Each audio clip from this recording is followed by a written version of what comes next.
Pressure की वजह से नहीं कर पाते, फिर ऊर्जा दब जाती है, तो डिप्रेशन, ऊर्जा जमा होकर डिप्रेशन का शिकार हो जाता है।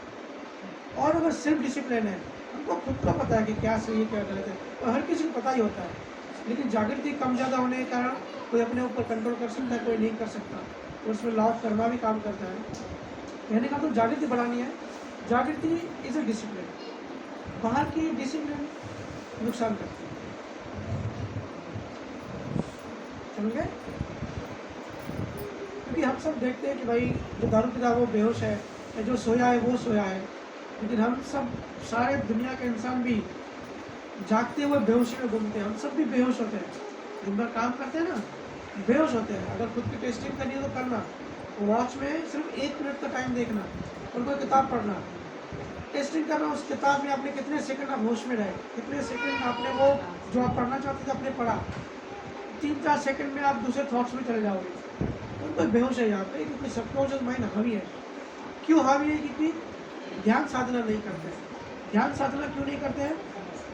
गुरुकुल जब पहले होता था, बच्चा पैदा होता था, तो सबसे पहले ध्यान साधना कराते थे, आश्रम होते थे ना, 25 साल का पहले ब्रह्मचर्य आश्रम होता था, 4 आश्रम होते थे शुरू में, तो पहले तो मेडिटेशन ध्यान राम नाम सिमरन कराते थे बच्चों को।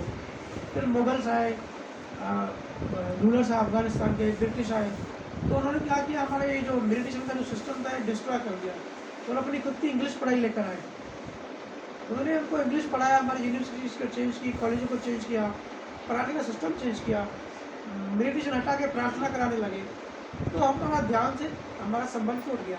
ध्यान मतलब खुद से संबंध बनाना, लेकिन वो संबंध हमारा टूट गया। इसके लिए फिर देखो 1950 के बाद किसी भी इंडियंस को नोबेल प्राइज़ नहीं मिला, पहले मिला था, अभी किसी को नहीं मिला, इतनी पढ़ाई बढ़ने के बाद भी। इंटेलिजेंस क्यों नहीं है, जागृति क्यों नहीं है? क्योंकि ध्यान मेडिटेशन नहीं है। दुनिया भर की चीज़ें हम करते हैं लेकिन मेडिटेशन नहीं करते। 3 घंटे के मूवी देख लेते हैं, वो एकता कपूर के प्रोग्राम देख लेते हैं, लेकिन 15 मिनट सुमिरन करने में हमारी कैसी हालत होती है? डिफिकल्ट है, माया को बैठ नहीं देती और हमको भी इंटरेस्ट नहीं है, क्योंकि किसी ने सिखाया नहीं हमको।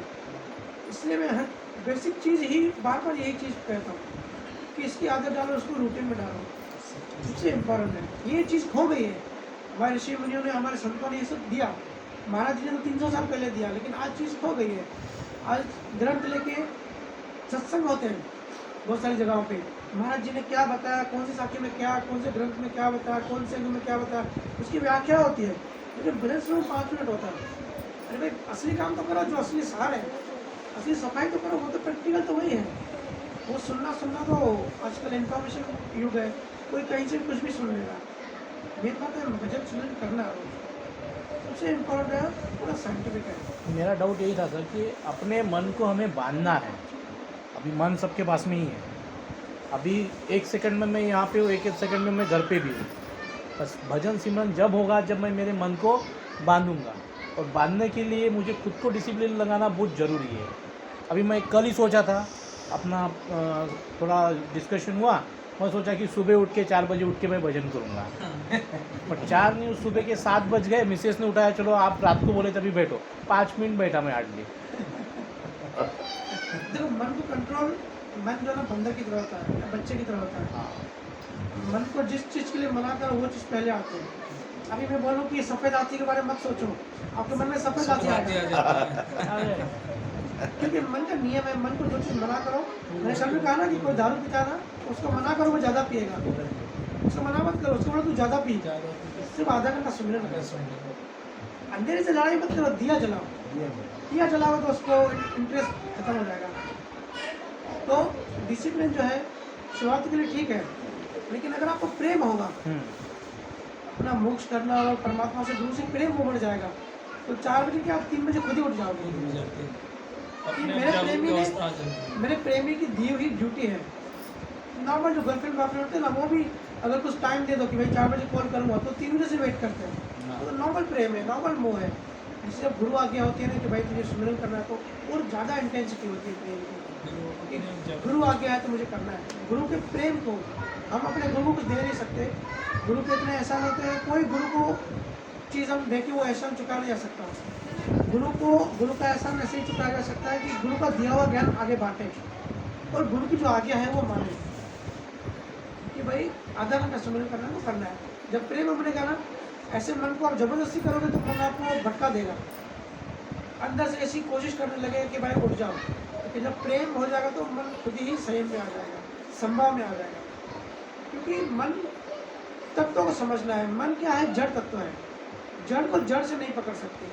प्रेम क्या है? चेतन तत्व है, चेतन को जड़ से कंट्रोल कर सकते हैं। और ये परसेंटेज वाइज होता है। अभी इस वक्त हम 50% जड़ है, 50% चेतन है।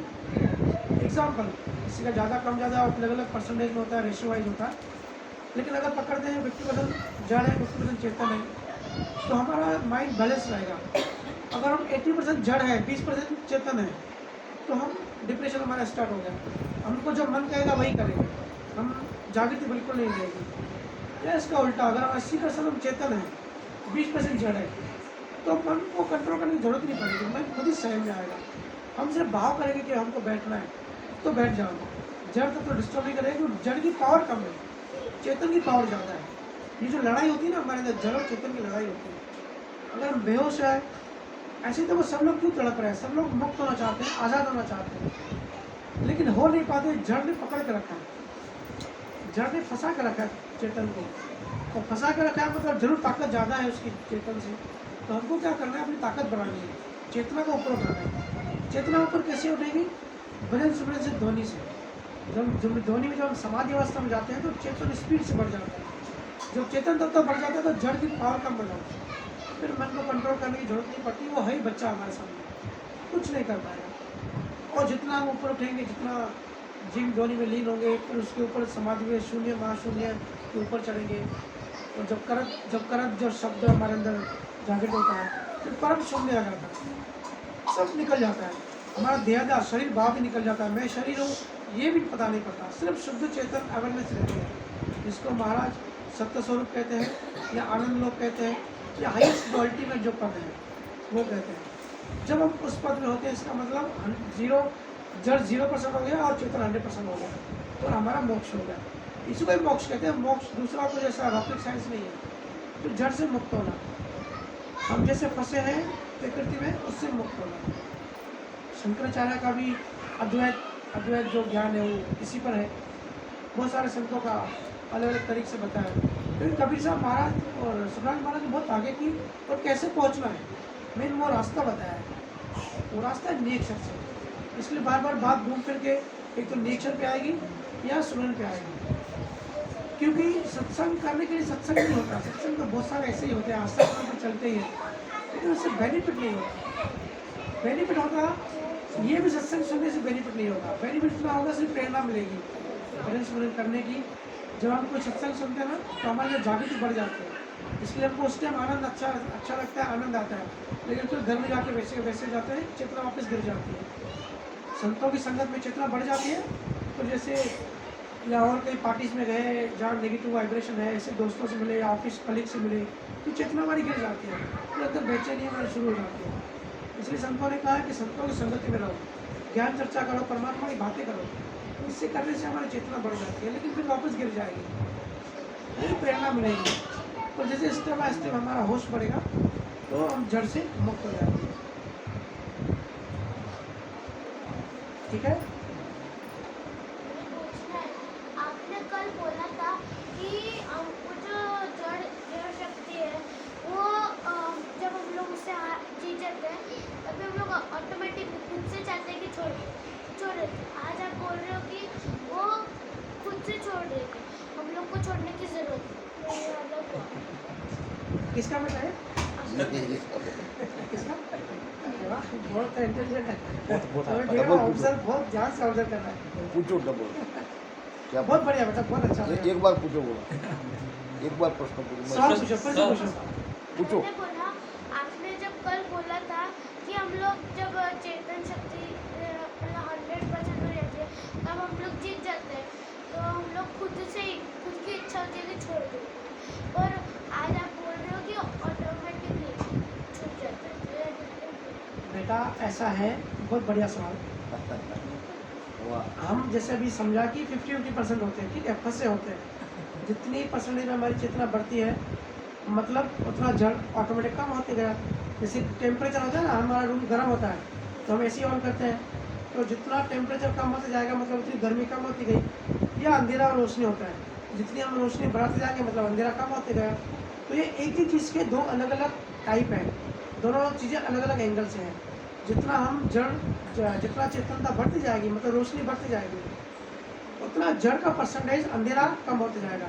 हम 100% रोशनी हो गए, पूरा रूम ने रोशन कर दिया 100%, तो 100% अंधेरा गायब हो जाएगा। ये ऐसा है, टेम्परेचर की तरह होता है। तो हम डिग्री। खुद से मोक्ष में जाएंगे या फिर वो ऑटोमेटिकली हो जाएगा? ऑटोमेटिकली हो जाएगा। हम जैसे जैसे ट्रैवलिंग करते हैं, जैसे जैसे हमारी चेतना बढ़ती है और चेतना 100% होगी तो वो मोक्ष ही है, मोक्ष ही मिल गया। चेतना बढ़ाने का मतलब हम मोक्ष की तरफ आगे बढ़ रहे हैं। जी भी सत्संग में बहुत सारे क्वेश्चन करता है। मस्त पूछता है और ऑब्जर्व कर रहा है, मैं ध्यान से सुन रहा बहुत हूँ, बहुत सवाल करता है। इंटेलिजेंट है। और कुछ पूछ। यस हाँ वो रह गया नहीं यार। कल ना कि मुझे ध्यान में ही नहीं होता, जैसे पापा बोलते हैं कि उनको ऑब्जर्व करते हैं कि वो नीचे जा रहे हैं, उनका सांस की टेंशन, तो मेरे को कुछ होता ही नहीं, बस ऐसा लगता है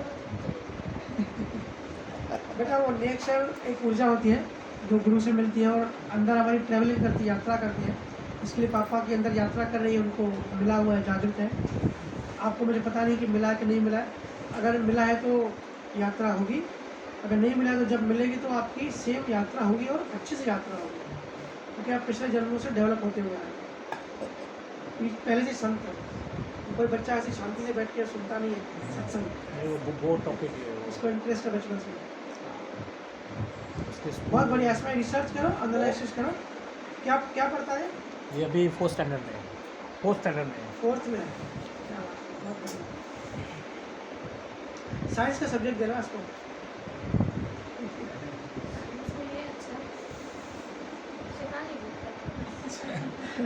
टॉकेटिव होते हैं, हाँ? टॉकेटिव होते हैं, हाइपर एक्टिव है। कुछ हर चीज़ में उसको कंट्रोल करना पड़ता है। एक्टिव है, बहुत एक्टिव है। उसकी जागृति पहले से ही लेकर आया है। ये जो जागृति होती है ना, जैसे हमने बात की कि 100% जागृति चाहिए, तो हो सकता है एक जन हमने मेहनत की, भजन किया, पुरुषार्थ किया, सब कुछ किया, फिर भी हमारी मौत के समय हमारी जागृति 60% रही, 40% बाकी रहेगी। तो नए जन्म में जैसे महाराज जी ने कहा है कि 3 जन्मों में मोक्ष हो ही जाता है, तो नए जन्म जब हम पैदा होंगे तो बचपन से ही 60% जागृति लेके वो पैदा होंगे। ऐसा नहीं कि जागृति छूट गई। हम देखते हैं ना, बहुत सारे बच्चे ये भी जैसे है, बचपन से जागृत होते हैं, एक्टिव होते हैं, बहुत ज़्यादा इंटेलिजेंट होते हैं। गुरु नानक जब पैदा हुए थे तो उनके टीचर्स हैरान हो गए थे, ऐसे ऐसे उनके सवाल होते थे। तो ऐसे संत जो होते हैं ना, जो पैदाइशी वो ज्ञान लेकर आते हैं पिछले जन्मों से। तो जागृति उनकी जो यात्रा है 60% से स्टार्ट होती है, फिर 80% 90% से बढ़ते हुए जाते हैं। तो हो सकता है हम एक ही जन्म में पूरी जागृति 100% कर लें, हो सकता है 2 3 4 जन्मों में हम कर लें, लेकिन करना जरूरी है। स्पीड का सवाल नहीं है, सवाल ये है कि हम चुप करके मन नहीं बैठे, अपना उद्धार करें। कोई कोई बच्चों की जाने की क्यूरियोसिटी बहुत ज़्यादा होती है, जैसे ये टॉपिक चल रहा है उसके बारे में उसके दूसरे उसके आजू बाजू के 10 क्वेश्चन और खड़ा कर लेते हैं।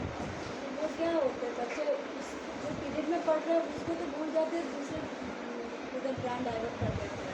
ये एक तो होता है पिछले जन्मों की डेवलपमेंट, जो बच्चा पहले से ही, जो ज्ञान और अनुभव ज्ञान में फ़र्क होता है। एक डॉक्टर होता है, वो बचपन से ही उसका प्रारब्ध की वजह से डॉक्टर बनता है। वो डॉक्टरी का ज्ञान बचपन से वो बीज लेकर आता है, तभी से वो पढ़ाई करता है, उसी डायरेक्शन में आगे बढ़ता है। अगर मेडिकल कॉलेज में एडमिशन मिलेगी तो डॉक्टर बन जाएगा, क्योंकि लिखा हुआ था, ठीक है। तो जब वो मरेगा तो उसका वो प्रारब्ध खत्म हुआ, तो नेक्स्ट जन्म वो डॉक्टर नहीं बनेगा, हो सकता नहीं बने, दूसरा कोई बनेगा, क्योंकि उसका जो मेडिकल साइंस की जो पढ़ा हुआ जो ज्ञान था, वो ज्ञान यही पैदा हुआ, यही खत्म हुआ, उसको अनुभव ज्ञान नहीं कहते। अनुभव का नहीं होता है कि इस जन्म में जो हमने अंदर से पुरुषार्थ करके अनुभव किया, खुद का अनुभव, खुद का एक्सपेरिमेंट करके एक्सपीरियंस किया। एक होता है ना कि भाई खुद ग्रंथ पढ़ के, किताब पढ़ के हम बता रहे हैं, जो टीचर्स होते हैं, तो टीचर्स का ज्ञान होता है, किताबी ज्ञान, अनुभव ज्ञान नहीं होता। अनुभव ज्ञान पिछले बहुत जन्मों से एक्सपीरियंस करते करते जो आता है, वही वो अनुभव निकाल सकते हैं। तो अनुभव ज्ञान अगर हम कैरी करते हैं, उसको कहते हैं डेवलपमेंट। जब हम शरीर छोड़ेंगे, नए जन्म में जब पैदा होंगे, अनुभव ज्ञान कभी भी नीचे नहीं जाता, जितना हो गया या तो उससे ऊपर जाएगा या उतना ही रहेगा, उससे नीचे नहीं आएगा। ज्ञान जो होता है वो शरीर के साथ चला जाता है, प्रारब्ध कर्म खत्म, वो ज्ञान खत्म। तो बच्चे जो आए समाज जो पिछले जन्मों से कुछ चीज़ें अनुभव करते हुए आते हैं, जैसे हम यूट्यूब पे वीडियोस देखते हैं ना, बहुत सारे व्हाट्सएप पे घूमते हैं, 4 साल का बच्चा गीता पाठ कर रहा है और ग्रंथ पढ़ रहा है, तो ये पिछले जन्मों में गीता पाठी था, अपनी जिंदगी से पाठ किया और अनुभव किया, उसने अपने सबकॉन्शियस माइंड में ढाला, अनकॉन्शियस माइंड में, तभी वो अभी कैरी करके आया। तो बच्चे को सिखाना आसान बात थोड़ी है, ये सब पिछले जन्मों से कैरी फॉरवर्ड होते आ रहा है। नहीं, तो टीचर उनको खुद मना करते कि जो जो ट्रैक उस ट्रैक पे मत जाइए, जो है अभी उसी में कंटिन्यू कीजिए। आप आउट ऑफ ट्रैक चले जाओगे तो जो बेसिक पढ़ाई वो तो भूल जाओगे। क्योंकि टीचरों को क्या, उनको एक फिक्स सिलेबस है कि भाई इससे स्टैंडर्ड तक ये नहीं सिखाना है, लेकिन बच्चे की चेतना ग्रोथ है, वो आगे भागना चाहती है। तो बच्चों को आजकल टीचरें मतलब कम लेवल की लगती है, बच्चे इतने शार्प इंटेलिजेंट है क्योंकि कलयुग है ना, और जितना जितना क्योंकि सब रिपीट जन्म ले रहे हैं, हो सकता है हम आज मर जाए और कल हम बाजू में पैदा हो जाए, ये हम बार बार जन्म लेते रहते हैं। कल हमने चर्चा की थी ना इस पर, लाखों जन्म ले चुके हैं। तो जो लोग शरीर छोड़ रहे हैं इमीडिएटली उनके, क्योंकि 4 गतियों की बात की, अगर उनके ह्यूमन बीइंग की कर्म ज़्यादा है तो वो इंसान बनेगा और इमीडिएटली बन जाएगा। तो उसका पास्ट का जो मेमोरीज है, क्योंकि ज़्यादा गैप नहीं हुआ, कल को जल्दी जल्दी जन्म होता है, तो उसकी मेमोरीज है वो एक्टिव रहेंगी, वो जो पास्ट अनुभव एक्सपीरियंस हो उसके अकॉर्डिंग ही फिर बच्चा आगे बढ़ता जाएगा। तो आप देखोगे जैसे जैसे कलयुग बढ़ता जाएगा ना, टाइम बढ़ेगा, सबके बच्चे ज़्यादा ज्ञानी पैदा होंगे, कंप्यूटर पैदा होंगे पहले से ही, और जो आजकल PhD में सिखाया जाता है, आगे चल के बच्चे 5th 6th में वो चीज़ करने लगेंगे, क्योंकि डेवलपमेंट चेतना ग्रोथ हो रही है। दुनिया की कोई भी चेतना हो, सब मोक्ष की ओर बढ़ना चाहते हैं, सबको आनंद चाहिए, सबको परमात्मा चाहिए, लेकिन डायरेक्शन पता नहीं है, GPS नहीं है, तो कहीं भी भटक रहे हैं। वो ग्रो होने चाहिए अध्यात्म ज्ञान में, लेकिन वो ग्रो हो रहे हैं संसारी ज्ञान में, लेकिन ग्रो तो हो रहे हैं, तो वो ग्रोथ हमको दिखती है कि बच्चा एक्सपर्ट पैदा होता है, टीचरों से भी अच्छा ज्ञान पैदा होने लगता है, तो पास्ट लाइफ कनेक्शन होता है सब। क्रिश्चियन धर्म में पहले नहीं मानते थे, बाइबल में लिखा था कि एक ही जन्म होता है, लेकिन अभी वहाँ भी ऐसे हो रहा है, बच्चे पैदा हो रहा है तो पास्ट लाइफ का कनेक्शन दिखने में आ रहा है। तो अभी वो लोग को भी डाउट है कि भाई साइंस तो बता रही है कि जन्म होते हैं, और हिंदू धर्म भी बता रहे हैं कि जन्म होते हैं, लेकिन हमारे बाइबल में नहीं है। तो धीरे धीरे वो पॉइंट अभी कट कर रहे हैं, जैसे बहुत सारे पॉइंट उन्होंने कट किए हैं। बाइबल में लिखा था पहले कि भाई धरती जो है वो सेंट्रल है सोलर सिस्टम का, सूर्य धरती के चक्कर काटता है, लेकिन जब गैलीलियो ने बताया कि भाई धरती चक्कर काट रही है सूर्य का, तो रोमन जो थे उन्होंने उनको जेल में डाल दिया कि भाई जो बाइबल में लिखा है वो सही उसके अगेंस्ट में तू कैसे बोल सकता है। उसने बोला भाई मैं अगेंस्ट में नहीं बोलना चाहता, लेकिन साइंटिफिक सिद्धांत है, मैं उसको नकार नहीं सकता, जो नियम है सो है, भले आप आज मुझे फांसी में चढ़ा दो, लेकिन कल आपको पता पड़ेगा, क्योंकि नियम है। इतने बड़े वैज्ञानिक को फिर उन्होंने पूरी ज़िंदगी जेल में डाल दिया। फिर जब साइंटिफिकली प्रूव हुआ कि भाई धरती सूर्य के चक्कर काट रही है, उन्होंने चुपके से वो बाइबल से वो पॉइंट हटा दिया। तो ऐसे एडिटिंग होती रही है और होती रहेगी। संतों